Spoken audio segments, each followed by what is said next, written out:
Now, from your weather authority, meteorologist Cody Bailey.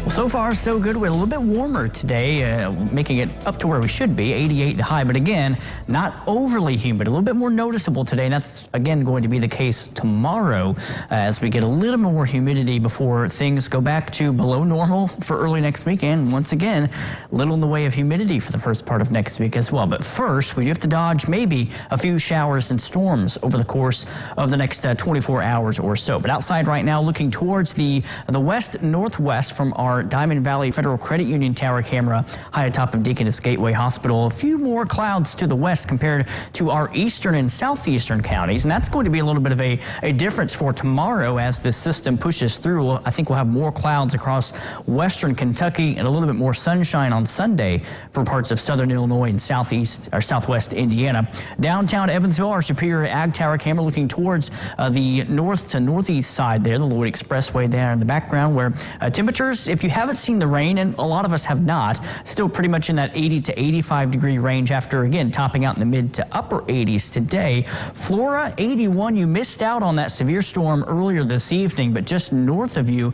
getting some of the cooler air outflow of that storm in those yellow areas where the rain did pull through into the mid to upper 70s. So again, if you get any of those rain showers, could knock temperatures down quite a bit. Now, technically, that severe thunderstorm watch continues until 9 o'clock for Clay and Richland counties. Again, the far northern corner of Clay County did have that severe thunderstorm warning. That, again, is set to expire at 9 o'clock. The National Weather Service out of Lincoln, Illinois, already starting to trim back out towards the west. So I would expect that likely will be canceled before 9 p.m. But once again, nothing severe, but live first warning Doppler radar is showing kind of those same areas in northern Clay County, just north of the Louisville area. Some of those pop-up showers and storms moving on through. And again, with that watch continuing, can't rule out an isolated severe thunderstorm warning, mainly to the northwest as this line gets closer to the tri-state late this evening and tonight.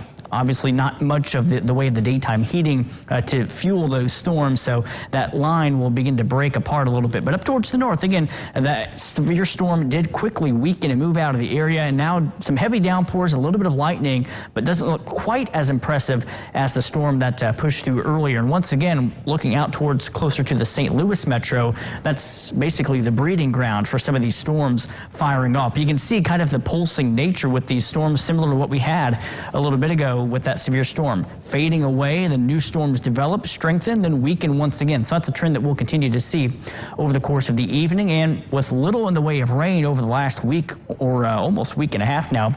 Rivers, for the most part, holding steady or falling very slowly. The only one that we've been watching the last week and a half was the Little Wabash River in Carmi. That's going to continue to fall pretty rapidly through the next few days, finally below flood stage. Now, again, it's going to be kind of a broken line of showers and storms, but areas along and north of I-64, southern Indiana and Illinois, are under that marginal level 1 risk for an isolated damaging wind gust with that any storm that moves through. Future Tracker, though, shows a trend as it crosses the Wabash to gradually fade away. So again, not everyone will get in on the rain, certainly not a washout, and that's the theme for tomorrow as things kind of redevelop for tomorrow afternoon, mainly east of Highway 41. So things breaking apart as it approaches the metro tonight, and then redeveloping as it moves away from us for tomorrow, setting up a quiet end to our Sunday, but you may have to dodge a couple showers early tomorrow morning and early tomorrow afternoon. After that, high pressure settles in for the rest of, or at least the first part of next week, keeping us dry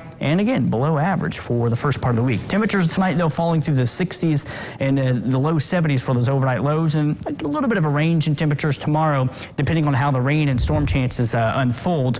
And a little bit on the humid side tomorrow, but much like this past week, below normal temperatures and below normal humidity. We do heat back up, it looks like, returning to the 90s by Friday and Saturday of next week, but still not anything of the typical humidity that we see this time of the year. So I think a lot of people still happy with the extended forecast across the tri-state.